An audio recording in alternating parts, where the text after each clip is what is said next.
안녕하세요, 찰리브라입니다. 두 번째 영상을 만들기 시작했는데 이제 첫 번째로 나와 있는 사진 같은 경우는 비트코인 전망에 관해서 이제 말씀드리려고 하거든요. 그래서 물론 뭐 100% 맞는다라고는 딱 말씀 못 드리지만 변동수가 분명히 있긴 하지만 이대로 가지 않을까 누군가가 얘기했는데, 그래도 제가 생각해서 능력자라고 하는 어떤 그런 사람들이 여기에다 리트윗을 하거나 하트도 많이 날렸어요. 그래서 저도 비슷한 생각의 개념을 가지고 있고 제가 아는 동생도 비슷한 생각을 가지고 있기 때문에 여러분들하고 아마 공유해보면 좋지 않을까라는 생각을 되게 많이 해요. 그래서 많은 분들이 아마 단기적으로 봐서 비트코인이 올라갈까요 내려갈까요를 말씀하시는 분들이 되게 많으시겠지만, 현재의 패턴이 크게 보면 삼각수렴 패턴을 그려가고 있는 현재의 와중이고, 이게 보면은 디센딩 트라이앵글 패턴으로 지금 현재 나아가고 있고, 이게 수렴 구간이 마무리되는 구간이 다음 달 중순 정도 돼요. 그래서 20일에서 24일, 25일 언저리 그 정도가 돼야 수렴을 마치면서 비트코인의 방향성이 확실히 정해질 텐데, 거기 정도까진 가야 시간을 어느 정도 보내야 그래도 비트코인이 어느 정도 상승할 거라고 생각을 하거든요. 그래서 그 구간이 되기 전까지는 알트코인들한테 나쁘지 않은 구간이 당분간은 오지 않을까 라고 생각하는 어떤 사람이 있기 때문에 저도 이거를 같이 여러분들하고 공유해 보자는 어떤 그런 의미에서 이거를 먼저 설명해서 말씀을 드리고, 그래서 지금 현재 상황이 디센딩 트라이앵글 패턴, 그래서 위에 보면은 고점은 점점 낮아지고 저점 같은 경우는 뭐 그대로 그냥 9,600달러, 그러니까 최고 저점을 9,600달러 선을 데드라인으로 잡고 있어요. 그래서 이 상태로 가면은 알트코인들한테는 더더욱 좋고, 지금 현재 아침에도 이제 오전에도 말씀드렸지만 이더리움은 현재 보면은 폴링 웨치, 이 지금 패턴을 지금 그려나가고 있는데, 그래서 여기서 뭐 갑자기 급작스럽게 뭐 급격하게 상승한다라고 제가 말씀드리는 게 아니라, 물론 중요한 거는 이번 주 주말까지는 알트코인이 진짜로 반등해서 지지 구간을 강력하게 지지를 했는지 지켜봐야 할 구간인 건 분명해요. 근데 지금 현재 분위기는 이런 식으로 흘러가고 있다. 그래서 이더리움도 하락을 하긴 하지만 지금 현재 상황이 횡보를 하면서 지금 폴링 웨치, 그래서 이걸 보면은 한번 보여드리고, 이거는 독일에 관한 거거든요. 요즘에 뭐 독일 채권에 투자해가지고 이제 많은 자산을 잃어버리신 분들이 되게 많고, 그걸 우리가 뉴스 매체에서 되게 많이 보잖아요. 그래서 암호화폐뿐만 아니라 기성 전통적인 상업 은행에서 이제 많은 PB들이 많은 사람들한테 이제 권유하는 어떤 그런 상품들조차 되게 위험 수위가 지금 극도로 있다. 근데 내년에 되면 무슨 일이 생길지, 내후년이 되면 무슨 일이 생길지 누가 알겠어요. 저는 그런 것보다 암호자산 투자가 위험 부담률이 더 적다고 생각하거든요. 지금 현실적으로 지금 봤을 때 거의 저점까지 더 왔다고 생각하기 때문에. 근데 자, 독일 같은 경우 여기 이 사진에 보시면 독일에 보면은 가계 저축률이거든요. 리테일 디파짓 여기 보시면. 근데 저축률이 기하급수적으로 2005년서부터 2019년까지 14년 동안 기하급수적으로 지속적으로 계속 올라갔어요. 지금 그래서 그때보다 14년 전에 비해서 지금 보면 2배 이상 올라갔는데, 저축률이 사실 이렇게 많이 올라간다는 얘기는 경기가 점점 꺼져가고 있고 경기 순환이, 경기 확장이 안 된다는 얘기거든요. 사실 알고 보면. 그래서 우리나라 경제를 걱정하시는 분들이 많겠지만, 제가 개인적으로 보기엔 유럽에서도 독일, 그러니까 특히나 이제 독일 말고 그 주변에 있는 다른 국가들은 어떻겠어요. 유로네. 거기다가 브렉시트 문제가 불거져서 10월달 말부터 11월부터 12월 하반기 가서 그런 문제가 터지면 비트코인한테 그리고 알트코인한테 어떤 일이 발생할지 우리는 기대감을 가져야 하지 않을까라고 이제 생각을 하는 거죠. 그래서 이것도 그런 의미에서 한번 보여드리는 거고, 이거는 비트코인 도미넌스 차트인데, 누군가가 이제 이 차트를 이제 올리면서 무슨 얘기를 하냐면, 지금 현재 구간이 68.43% 정도 됐어요. 지금 보면 70에서 살짝 내려가지고 옆으로 밀면서 이제 횡보하는 구간인데, 이번 주 주말 정도, 그러니까 우리나라 시간으로 했을 때는 뭐 일요일 날 오후 정도가 되겠네요. 그래서 그때까지 지켜보면 아마 알트코인하고 비트코인의 향배가 확연하게 우리가 느낄 수 있을 게 정해지지 않을까라는 생각을 하는 거고, 다음 주 들어서는 아마 분위기가 되게 많이 반전되지 않을까라는 생각을 해요. 그래서 저는 그런 생각을 하고 있고, 이거는 그레이스케일 자산운용사 포트폴리오인데, 제가 이걸 보여드리는 이유는 자, 비트코인 투자하는 사람은 비트코인 캐시도 중요시해야 된다는 생각을 하고 있고, 이더리움 투자하는 사람은 이더리움 클래식도 중요하게 투자의 관점으로 접근해야 된다고 전 생각하거든요. 그래서 왜 그러는지에 관해서는 아마 그거를 조금만 조사해보시고 조금만 파헤쳐보시면 아마 아실 거예요. 제가 그냥 단적으로 말씀드리는 것보다는. 그리고 여기 나와 있는 여러 가지 코인들도 뭐 지금 보면 하드포크를 했다 안 했다 뭐 이런 얘기가 많은 지캐시 같은 경우도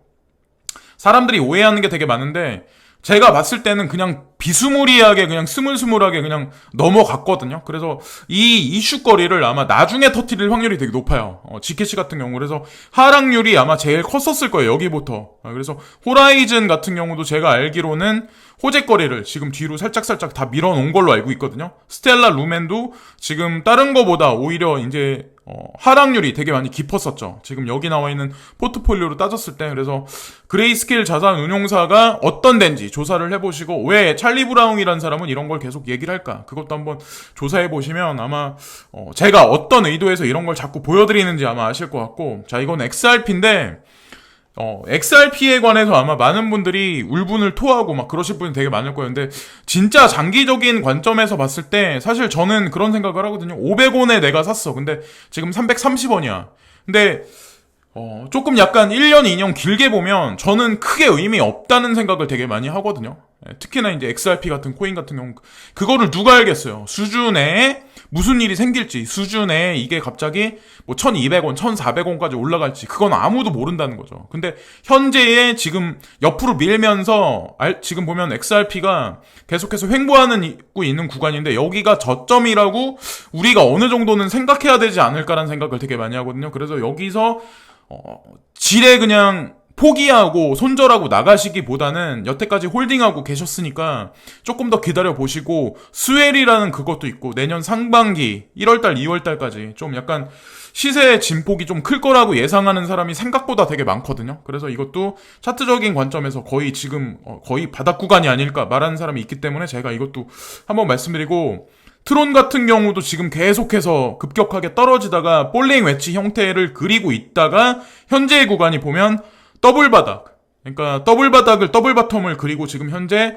살짝 패턴을 살짝 올려가면서 라이징하기 직전이라고 저는 생각하거든요. 그래서 이것 같은 경우도, 트론 같은 경우도 무슨 큰 이슈거리가 지금 나오지 않은 상태인데, 저스틴 선이 아마 만약에 알트코인 시즌이라고 생각이 한다면 아마 눈치가 되게 빠른 사람이기 때문에 저는 호재거리를 들고 트론이란 어떤 그 코인의 어떤 가격을 되게 많이 급격하게 올려주지 않을까라는 생각을 되게 많이 해요. 그래서 지금 이것도 트론도 지금 차트적인 관점으로 봐서 나쁘지 않다. 분위기가 그러니까 전반적으로 나쁘지 않다는 걸 말씀드리는 거고, 이더리움 개발자가 이더리움이 포스로 전환 시에 이더리움 클래식이 최대 포우의 이더리움 채굴 체인이다라는 말을 했어요. 제가 그래서 이거를 아침에 말씀드렸었는데 이게 트위터상에는 되게 상당히 많이 돌았었거든요. 그래서 이것도 보시면 어쨌든 중요한 건 이더리움 가지고 계신 분들 같은 경우는 나중에 이걸 만약에 개수가 되게 충분히 가지고 계신 분들 같은 경우는 이잣돈도 아마 쏠쏠하게 아마 들어오실 것 같아요. 제가 봤을 때. 그러니까 뭐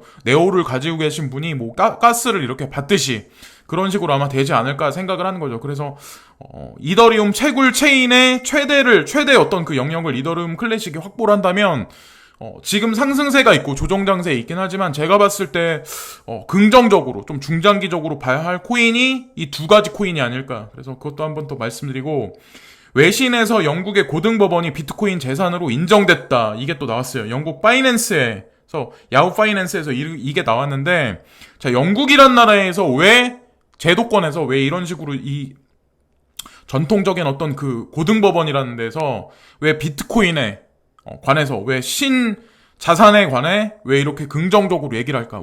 제가 항상 말씀드렸다시피 10월달 말이 되면 노딜 블랙시트라는 게 있고, 영국이란 나라는 재정적으로 많은 문제가 생길 수밖에 없고, 파운드화는 계속해서 급락하고 있고, 독일이라는 나라를 주축으로 한 유럽이라는 그 경제 주체도 마찬가지로 지금 현재 유로라는 어떤 그 통화가 썩 좋지 않은 상황으로 가고 있다는 거죠. 그래서 그런 전반적인 걸 보면서 우리가 이런 뉴스도 접근해보면 되지 않을까라는 생각을 하는 거고, 이거는 중국의 중앙은행이 중앙은행 디지털 화폐 연구를 지속 추진한다라는 이런, 그래서 많은 사람들은 그런 얘기를 작년에도 했었고 올해 초에도 아마 하셨을 텐데, 중국이 과연 이 블록체인을 개방을 할까, 그리고 암호 자산에 관해서 받아들일까라는 말씀을 되게 많이 하셨는데, 자, 한 번 더 이제 짚고 넘어가는데, 블록체인이라는 거는 사실 중앙 집권화되는 거죠. 탈중앙화가 아니라. 겉에 표방하는 거는 탈중앙화죠. 국민을 위해서, 대중을 위해서. 근데 그게 아니라는 거죠. 절대적인 중앙 집권화다. 그러니까 지금 현재는 자영업하는 사람들이 세금 포탈도 하고 뭐 횡령도 하고 뭐 비리도 저지르고 이렇게 저렇게 다 하는데, 앞으로 도래하는 세상은 누가 누구한테 뭐 폰지를 뭐 예를 들어서 뭐 뇌물을 줬다 이러면 그것조차도 중앙 정부에 다 보고가 된다는 거죠.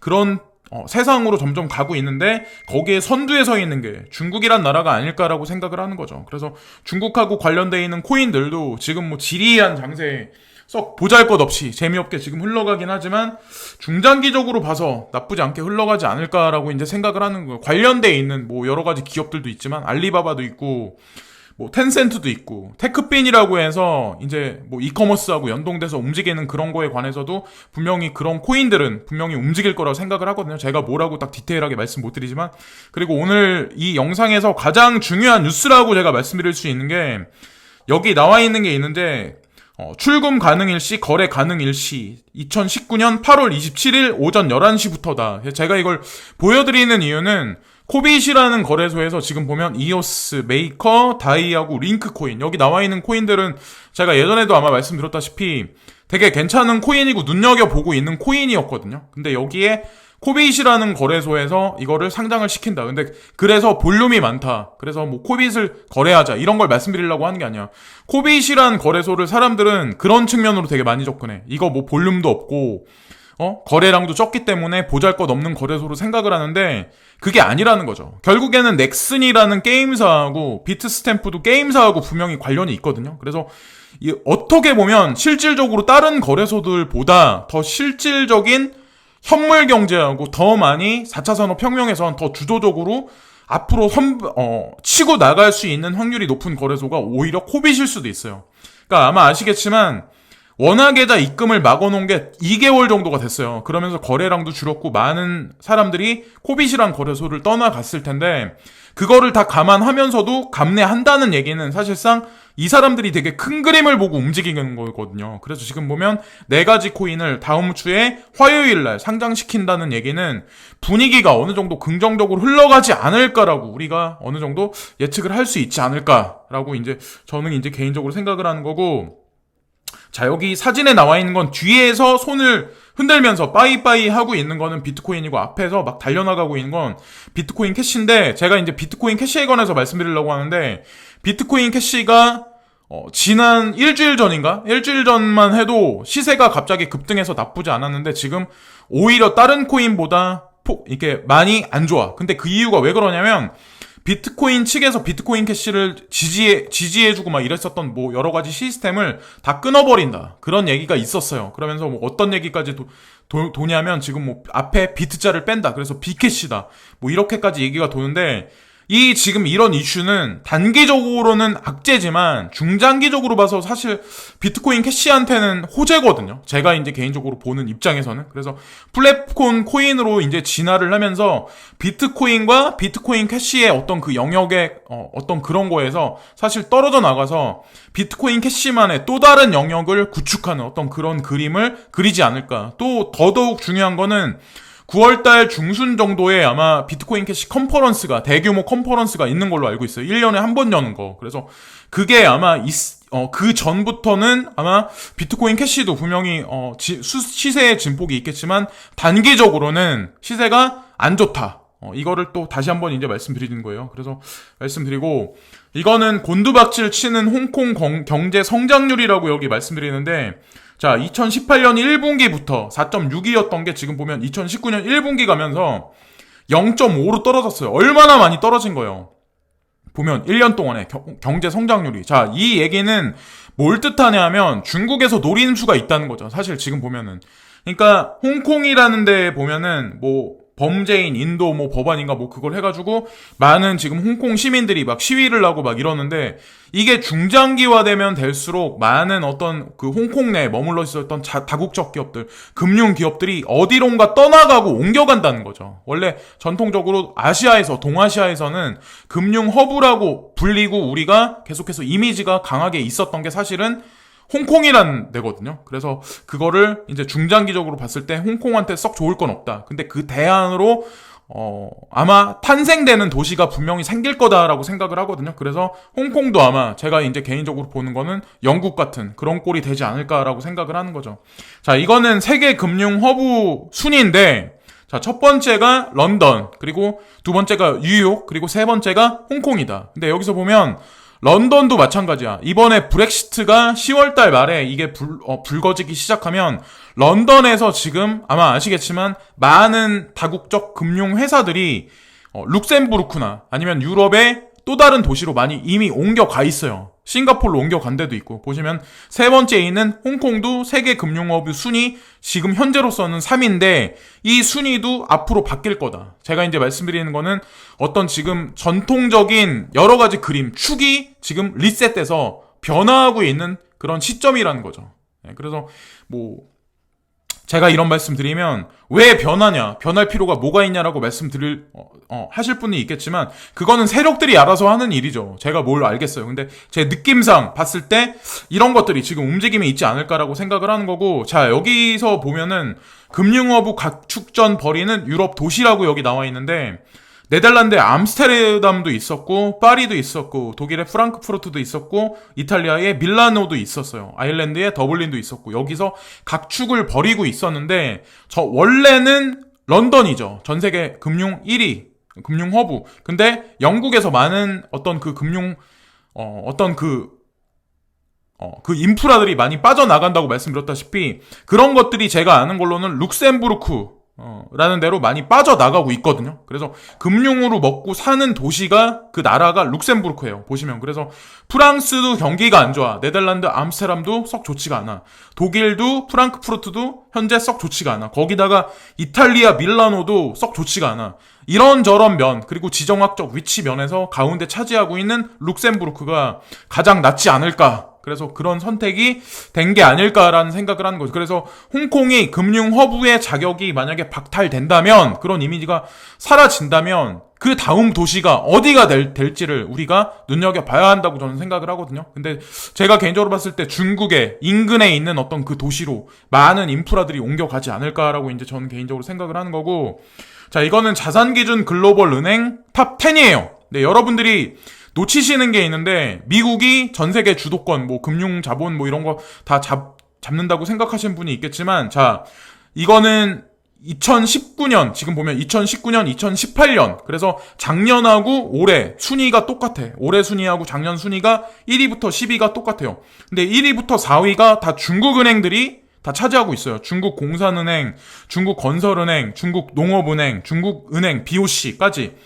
다섯 번째 있는 데가 일본은행, 그리고 여섯 번째 있는 데가 JP모건 체이스, 그리고 여덟 번째 있는 데가 뱅크 오브 아메리카, 그리고 아홉 번째 있는 데가 프랑스의 BNP 파리바, 그리고 열 번째 있는 데가 크레디티아 그리콜, 여기도 프랑스 은행. 그래.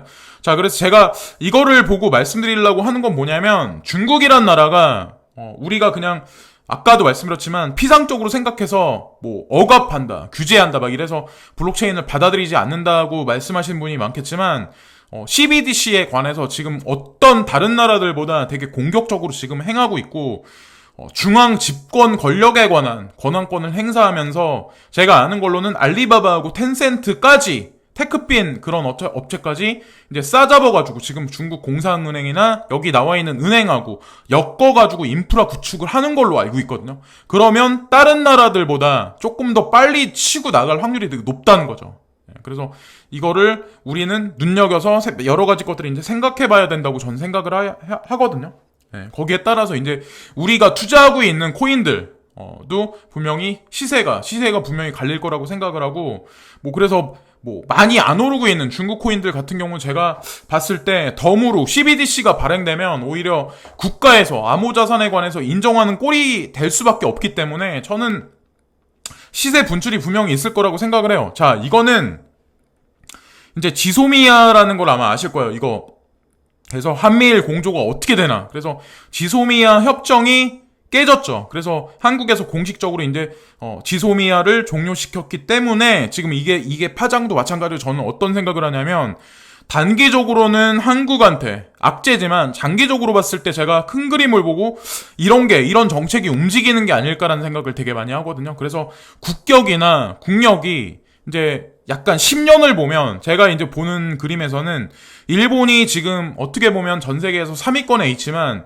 우리나라가 일본 못지않은 어떤 그런 국력의 그런 대상으로 올라가지 않을까라는 생각을 하거든요. 그래서 중간에 보면은 미국에서 되게 싫어한다. 그래서 왜 너네 이런 식으로 했냐 막 이런 식으로 얘기했다는 그런 얘기가 있는데 뭐 그거는 어떻게 될지 모르겠지만 제가 보는 입장에서는 어쨌든 지금 보면 일본하고 경제 문제에서 아니면 정치적으로 이렇게 얽히고 설켜 있었던 거를 모든 거를 다 지금 끊어내고 있는 상황이라고 생각하거든요. 예, 부품 소재나 여러 가지 어떤 그런 면에서도. 그래서 거기에 중간에 제가 개인적으로 봤을 땐 중국이란 나라가 분명히 중간에 껴있지 않을까라는 생각을 많이 해요. 그래서 결론이 나중에 나긴 하겠지만 어쨌든 가장 중요한 건 코인으로 여러분들이 재산을 많이 늘리시고 편하게 사실 수 있다면 다른 나라로 가시는 것보다는 많은 측면에서 한국이란 나라가 나쁘지 않다는 거죠.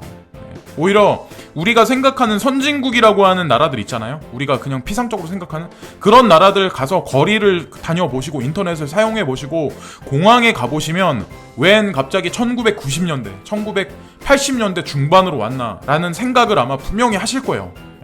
더 한국이란 나라보다 더 지저분한 데도 되게 많아요. 우리가 생각해서 선진국이라고 생각한 나라들도. 그래서 그 말씀을 끝으로 이제 이번 영상은 접겠습니다. 그래서 내일 또 아침에 새벽에 이제 뭐 시세가 어떻게 될지는 모르겠지만 이번 주 주말까지 알트코인이 어떻게 지지를 하는지 그리고 비트코인 시세가 어떻게 되는지 한번 지켜봐야 되고 끝으로 마무리하는 어떤 그런 멘트 하나는 비트코인도 마찬가지로 올라주면 좋죠. 근데 시간이 제가 보기에는 걸리지 않을까. 그래서 다음 달 중순에 수렴이 삼각 수렴 패턴이 디센딩 트라이앵글 패턴이 그때쯤에 수렴해서 마치지 않을까라는 생각을 하거든요. 그래서 그때까지가 여유의 시간이 알트코인 보유자들한테는 있지 않을까라는 말씀을 드리면서 이번 영상은 마치겠습니다. 지금까지 찰리 브라운이었고 오늘도 즐거운 하루를 되시고요. 항상 진심으로 감사합니다.